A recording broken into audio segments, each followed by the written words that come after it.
और বিকেলের স্ন্যাক্স হিসেবে একটা আইডিয়াল অপশন। ইভেন ডায়াবেটিসের পেশেন্টরাও এটা ইজিলি কনজিউম করতে পারে। আজ বানাবো চিরের পোলাও, যেটা হবে ফুল অফ ভাইটামিনস, ফাইবার আর প্রোটিন। তো এই অ্যামেজিং রেসিপিটা শেয়ার করার আগে হাই, আমি সুচন্দ্রিমা আর আপনারা দেখছেন রোলিং লাইভ রেসিপি। প্রথমেই আমি কড়াইটা গ্যাসে বসিয়ে নিয়েছি।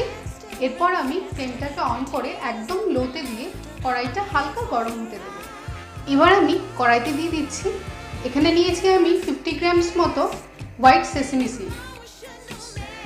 এটা আমরা কড়াইতে দিয়ে হালকা করে ফ্রাই করে নেব। 1-1.5 মিনিট মতো হয়ে গেছে। সেসমি সিডগুলো ভালোভাবে ড্রাই রোস্ট হয়ে গেছে। এবার আমি এগুলোকে তুলে নিচ্ছি। এবার এই কড়াইতে আমি দিয়ে নিচ্ছি 150 গ্রামস মতো পিনাট। এটাকেও আমরা হালকা ড্রাই রোস্ট করে নেব। 2 মিনিট মতো নাড়াচাড়া করার পর গ্যাসের ফ্লেমটা আমি বন্ধ করে পিনাটগুলোকে কড়াইতেই ঠান্ডা হতে দেব। 10-15 মিনিট মতো হয়ে গেছে, পিনাটটাও পুরোপুরি ঠান্ডা হয়ে এসেছে। এবার হালকা হাতে একটু ঘষে আমি পিনাটের স্কিনগুলোকে ছাড়িয়ে নেব। এই পিনাট আর সেসমি আমি একসাথে করে এবার একটা মিক্সিং জারে নিয়ে 5 সেকেন্ড মতো গ্রাইন্ড করে নেব। গ্যাসের ফ্লেমটাকে আবার অন করে কড়াইটা আমি আবার গরম করে নিয়েছি। এবার আমি এতে দিয়ে দিচ্ছি মাস্টার্ড অয়েল।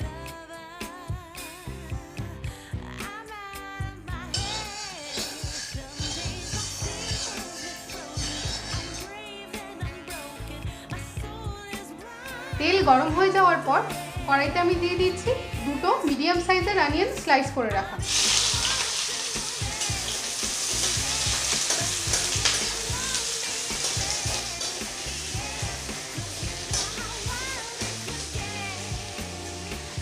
এক মিনিট মতো পেঁয়াজটাকে নাড়াচাড়া করে তার মধ্যে আমি দিয়ে দিচ্ছি 6-7টা মতো কারি পাতা।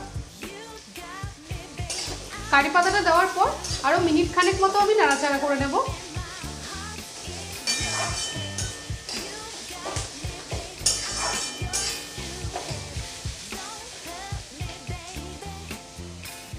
কারো যদি কারি পাতার ফ্লেভারটা পছন্দ না হয় সেক্ষেত্রে আপনারা কারি পাতাটা স্কিপ করতে পারেন।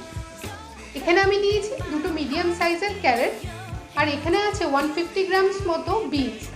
দুটোকেই আমি একদম ছোট ছোট টুকরো করে কেটে নিয়েছি। এবার এই পেঁয়াজের মধ্যে বিনস আর ক্যারেটটাকে আমি দিয়ে দিচ্ছি।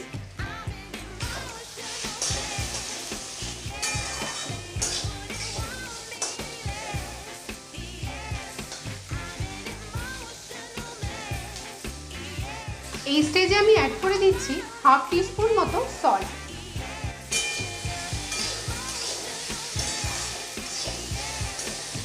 এবার আমরা ফ্লেমটাকে একদম লোতে রেখে সবজিগুলোকে সেদ্ধ হয়ে যাওয়া অবধি ফ্রাই করে নেব। 15 মিনিট ধরে ফ্রাই করার পর সবজিগুলো 80% মতো সেদ্ধ হয়ে গেছে। এই সময় আমি অ্যাড করছি 1/2 ইঞ্চ মতো একটা আদার টুকরো, যেটা আমি ক্রাশ করে নিয়েছি। তারই সাথে আমি অ্যাড করছি 4-5টা চপ করে রাখা কাঁচা লঙ্কা।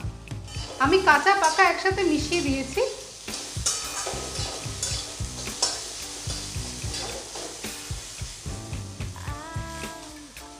এবার আরও 1 মিনিট মতো ফ্রাই করে নেব।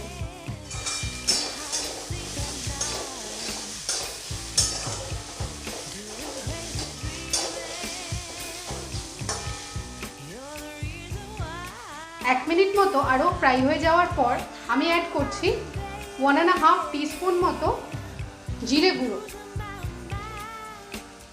তার সাথে আমি অ্যাড করছি 1 টিস্পুন মতো টারমারিক পাউডার।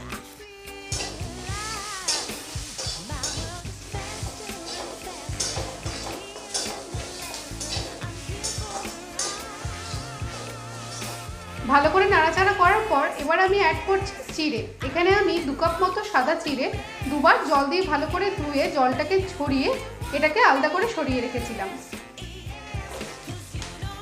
চিড়েটাকে দিয়ে ভালো করে নাড়াচাড়া করে নেব।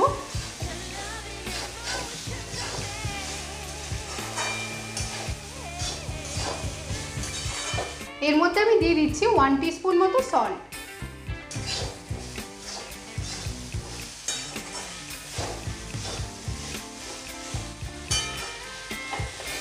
এবার এর মধ্যে অ্যাড করছি সেসামি সিড আর পিনাটের যে আমি গুঁড়োটা করে রেখেছিলাম। আপনাদেরকে দেখিয়ে দিচ্ছি, এটা কিন্তু আমি একটু কোর্সলি গ্রাইন্ড করেছি। এটার একদম ফাইন পাউডার আপনারা প্লিজ বানাতে যাবেন না, কারণ কি অত্যাধিক হিটে তাহলে পিনাটগুলো সমস্ত দলা পাকিয়ে যাবে।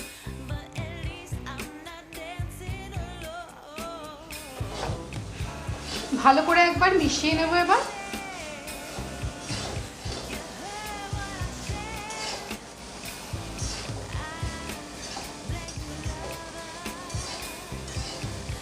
আরও 1 মিনিট মতো আমি নাড়াচাড়া করে গ্যাসের ফ্লেমটাকে বন্ধ করে দেবো।